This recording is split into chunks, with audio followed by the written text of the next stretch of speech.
Ohayo gozaimasu. Watashi wa Kabeso Michelle Des of BS Accountancy 1A, student of International School of Asia and the Pacific. Good day, Mighty Eagle. How are you? I hope you enjoyed the holiday. But today, we're going to learn and study the intercultural communication. As you can see, this symbol represents the flag of Japan.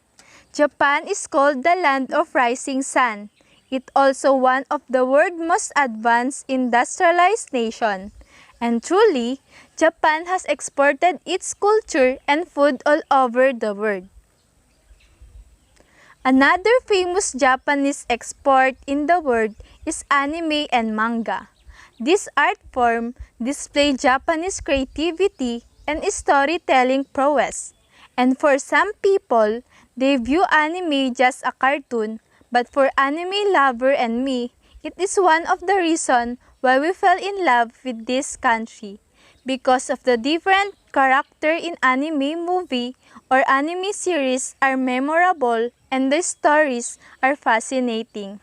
So this presentation contains the Japanese culture, language, communication style in verbal and non-verbal, the basic etiquette in Japanese greeting, eating, visiting, and gift giving.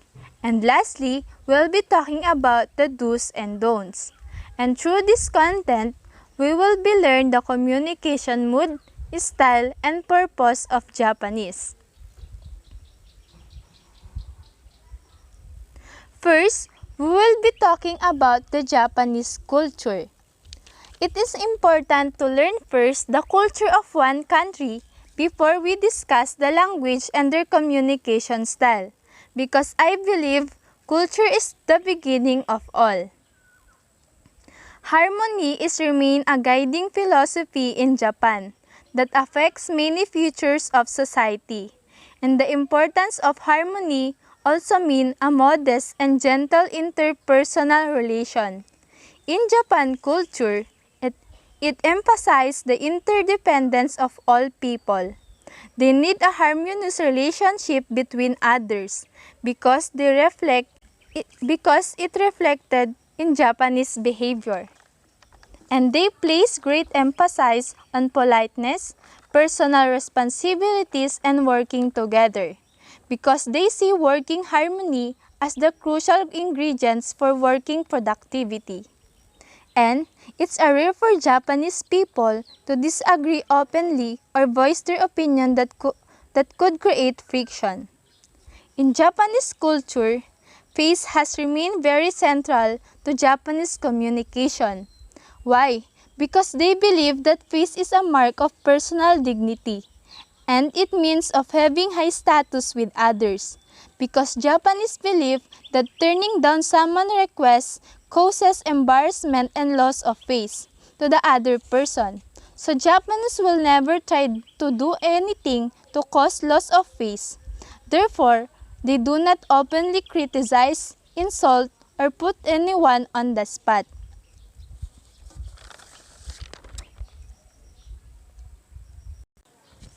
As I said, Japanese has harmoniously relationship with other, and Japanese culture is very collectivist that can put emphasis on participation, diligence, and performance in people's professional lives. Japanese men work to the point of their death. We all know that Japanese people is very hardworking and business-minded. They are one of the developing country and stable economy. That is the reason why Japan is extremely productive and technological advanced. And also, Japanese people are largely private, patient, and thoughtful people.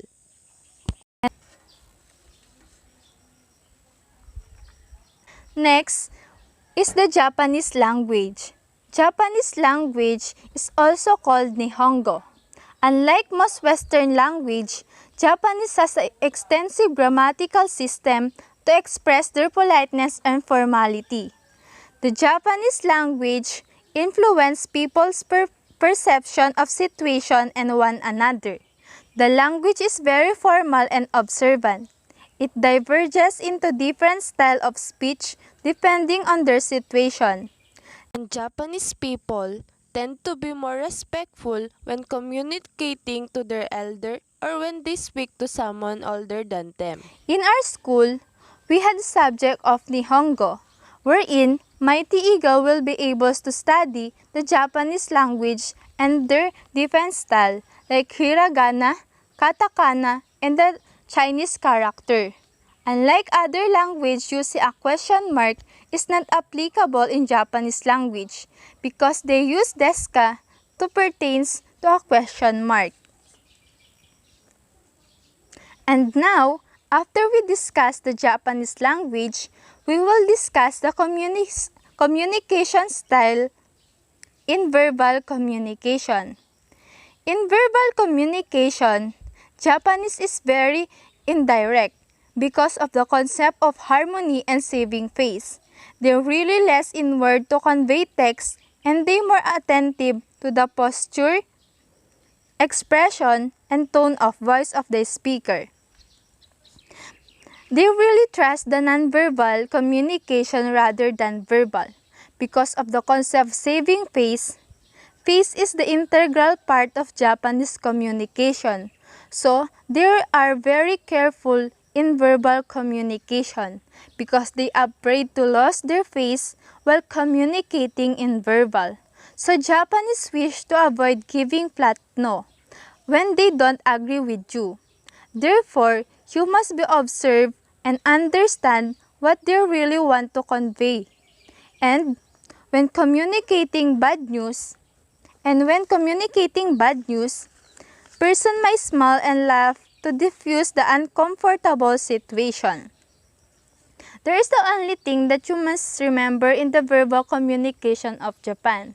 It is very indirect, so you must be observed, listen, and understand the message they want to convey with you.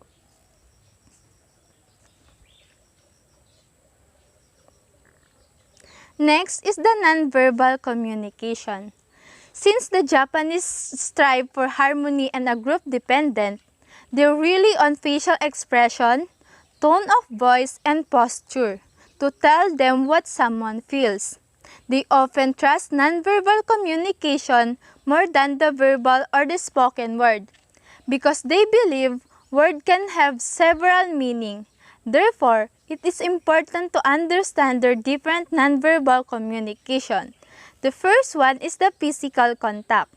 Japanese person apologize if they bump into you by accident, and Japanese people avoid eye contact to a stranger because it's considered as a rude for them. Feet. In Japan, displaying the sole of feet is considered also a rude. Pointing is done by the use of two hands. Gestures. Japanese person may clap their hands together when apologizing or accepting something, and it's a sign of respect and politeness. Waving. Shaking the hand with the palm facing forward side to side means no. And facial expression, inhaling, silence, and nodding is also important in nonverbal communication of Japan. Facial expression is common to Japanese people, and when Japanese people smile, it indicates that they are happy and grateful. And sometimes, it is used to cover awkwardness or sadness.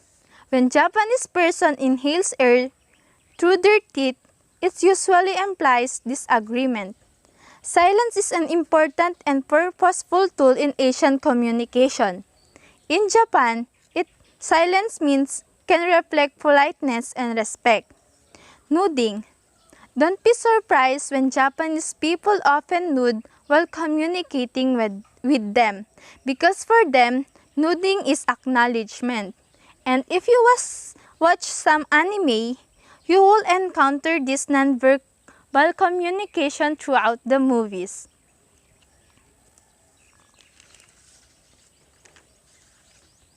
Now, we will learn some basic etiquette. But before we discuss the etiquette in eating, visiting, gift-giving, and greetings, let's discuss some important etiquette in Japan. Always remember, all of this basic etiquette is your guide if you want to visit the Japan. First, it is impolite to chew gum in public. It is polite to give faint refusal or show slightly hesitation before accepting an invitation or offering. And remember, Japanese people is very respectful. The greetings in Japan. Bow. In man, they bow with their hands at their side. In woman, they bow with their hands in front of them, adjacent to the knees. The greetings used by handshake. Handshake with arm firmly extended and accompanied by a bow. Visiting. When you go in Japanese house, shoes should be taken off before entering in the house and place it next to the door. And it's important to inform the person before your arrivals to give them warnings. Next is the basic etiquette or the things you must know in Japan. In eating and gift giving. In eating, Japanese use chopstick to eat their foods. Remember, never point your chopstick, and chopstick should be returned to the chopstick's rest after every few bites, and when you drink or stop to speak. And it is considered inappropriate for adults to eat street food while walking, because street food often eat on the spot where it both. Gift giving. Gift giving is highly ritualistic and meaningful in Japan. The ceremony of presenting the gift and the way it is wrapped is an important, sometimes more important than the gift itself. And usually, food and drink are appropriate gift for most occasions. And remember, when Japanese receive or give a gift, they use their both hands with a slight bow. And lastly, we will be talking about the do's and don'ts. Do it in Japan. Be polite and respect all the Japanese person. The Japanese often smile and nod throughout the conversation. Make a considered effort to be humble and modest.